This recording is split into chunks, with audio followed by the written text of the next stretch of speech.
Hello everyone and welcome back to Roscale Sandbox. Yes, we are back and today I am going to be continuing adding some fields and extending the farm area along this piece of track. Now, in our last episode, if you didn't see, we built this incredibly detailed combine harvester, which is very cool, and I think I might use again, but in a different color. Anyways, if you didn't see that, make sure to go check it out. But today, I thought we'd begin by adding a field in this area here. However, first of all, we need to extend this road. There we go. I think a bend like that might look quite nice. Now, of course, all I've got to do is put the pavement on and add in the dashes in the middle of the road. And I'm going to leave a gap here so that things coming along the road can access the field that we're going to build.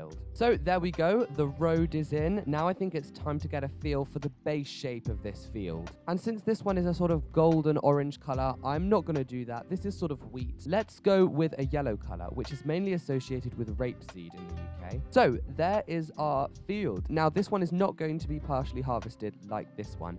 However, what I would like to do to add some detail is put in some tram lines down the length of the field. Now, tram lines are tracks for where the tractor drives up and down the field, and it's what it uses to sort of spray the crops with fertilizer and stuff. And instead of just having this one big, lump of color, I think it would be nice if we added in some tram lines at intervals as little details. So let's see what I can do about that. So I think intervals like this would look really, really nice. Now all I've got to do is add in the gaps where the tire marks are. Oh, right. So I've added in the tram lines connecting to each other at the end of the field. And I've also filled in the gaps where the crops would continue to grow. Now, this does actually look really, really nice. It's not the best when it ends over this side. However, from this side, it's really, really effective. So now this is all complete, I feel like we should get some fences and hedges around this. We shall start with the side closest to the train track. And to be honest, I think I'm going to put the hedge the entire way around this field. Actually, I've already changed my mind. I want a fence along the front, but I am going to add in some trees and some foliage in this little grass area.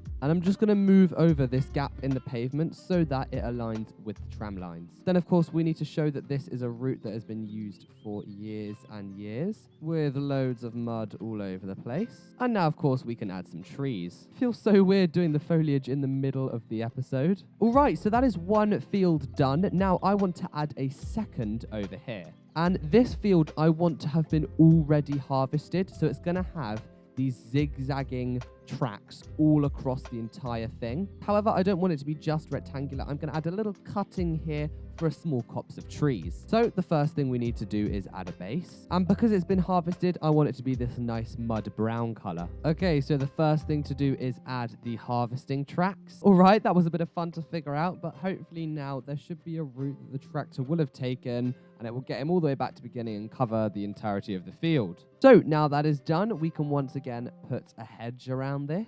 And however, unlike this field, I have left a gap here because I want there to be a fence here as well as a fence here. And there we go. Very slowly, our farmland is starting to come together. So now I've got this gap and I wanted to fill it with some trees. So let's go and do that. And this is just so that the whole area isn't just squares of fields, so that they're broken up with little bits in between. I'm trying to get this quite nice and dense. Now, there is another thing I would like to do today, and that is add a field where we're going to have some pigsties, because I just really want to build some pigsties. But before we build the field, I want to have a little farm track that is going to come around this way. There we go. I tried to make something a little bit more organic rather than just a straight road with a single 90-degree curve in it, and I think that turned out quite well. Now it's time to place the base of the field, and while pigs do live on grass, they do tend to muck it up quite a lot. So I'm thinking we do a muddy thing, and then I put some grass detailing over the top. And actually, I'm just going to use this just for the same texture. We are, of course, going to be changing the color.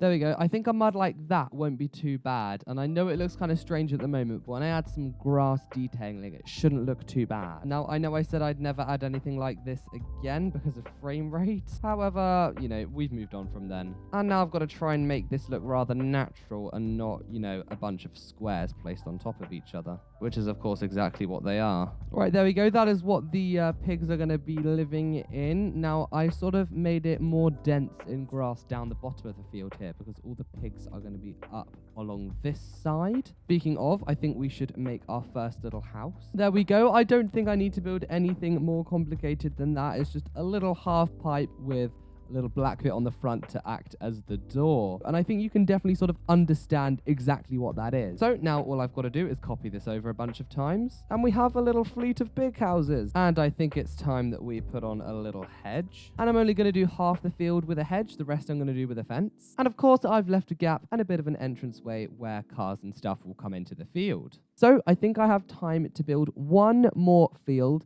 and I'm going to do a field the same color as this wheat one over here. This one, however, is not going to be harvested yet and is going to have the same tram lines as this field of rapeseed. And what's nice is that we can use the same fence as a border for both fields. Because this one isn't harvested and I do want to have some detail, I am going to put a whole load of tram lines in this one, just like the field of rape. And this time I'm going to complete the tram lines before I put in the field. All right, I was not expecting it to take that long, but there we go. That is the tram lines all complete for this field. Now I can fill it up with some good old-fashioned wheat.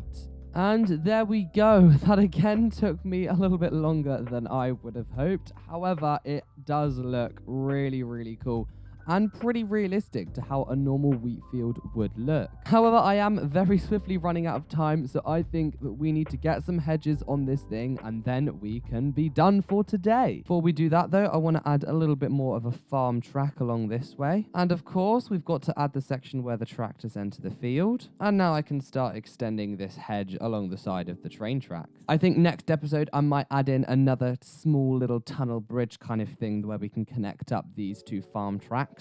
But of course, we will save that all for another day. And there we go. Those are the 4 fields complete for today. So now there is just one thing left to do, and that is add a whole load of trees everywhere. All right, and there we go. This area is starting to look really, really nice and filled now. I'm loving how that we've got different fields and they've all sort of got a different vibe going on. It's looking really, really cool. Now, I'm still kind of unsure of what to do in this sort of area between the nature reserve and the bit where we get into the field. So if you guys have any suggestions, leave it down in the comments below. I've got some really cool things lined up for the next couple of episodes, so make sure you stick around for that. But in the meantime, if you enjoyed the video, make sure to leave a like, make sure to subscribe, and I should see you all very, very soon. Goodbye.